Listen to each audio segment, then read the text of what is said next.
إن الحمد لله نصلي وسلم على نبينا مصطفى محمد صلى الله عليه وسلم وعلى آله وصحبه أجمعين أما بعد أعوذ بالله من الشيطان الرجيم بسم الله الرحمن الرحيم സൂറ അന്നൂർ 54-ാമത്തെ വചനത്തിന്റെ വ്യാഖ്യാനം നോക്കൂ നിങ്ങൾ.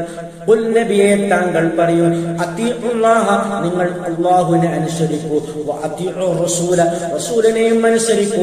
അല്ലാഹുവിനെ മാത്രം അനുസരിച്ചാൽ പോരാ, അല്ലാഹുവിന്റെ റസൂലിനെയും അനുസരിക്കണമെന്നാണ് അല്ലാഹു കൽപ്പിക്കുന്നത്. ഫഇൻ തവല്ലു ഇൻ അവർ പിന്മാറുകയാണെങ്കിൽ എന്ന് പറഞ്ഞാൽ അല്ലാഹുവിനെയും അല്ലാഹുവിന്റെ റസൂലിനെയും അനുസരിക്കാതെ ഏതെങ്കിലും അവിശ്വാസികൾ പിന്മാറിപ്പോകുകയാണെങ്കിൽ അപ്പോൾ നിശ്ചയമായും അത് അലൈഹി അദ്ദേഹത്തിന്റെ മേൽ ഉള്ളത് അദ്ദേഹത്തിന് ആ ചുമതലപ്പെടുത്തിയത് മാത്രമായിരിക്കും അദ്ദേഹത്തിന്റെ മേൽ ബാധ്യതയുള്ളത്.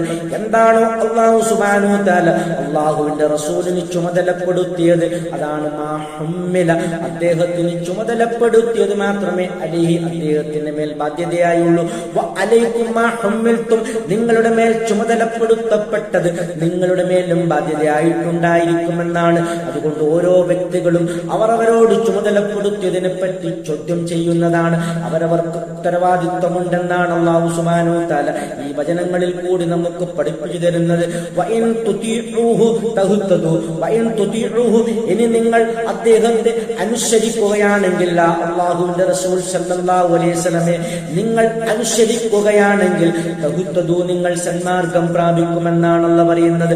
അള്ളാഹുവിന്റെ റസൂലിനെ അനുസരിക്കാത്തടത്തോളം കാലം നിങ്ങൾ ഒരിക്കലും യഥാർത്ഥ സന്മാർഗത്തിലേക്ക് വരികയേയില്ല എന്ന് അള്ളാഹു തറപ്പിച്ചു പറയുകയാണ്. റസൂലിന്റെ മേലില്ല ഇല്ലൽ ബലാഗുൽ മുബീൻ വ്യക്തമായി എത്തിക്കലല്ലാതെ, അതായത് പ്രബോധനമല്ലാതെ ഒരിക്കലും വേറൊരു ബാധ്യതയും അള്ളാഹുവിന്റെ റസൂലിനില്ല.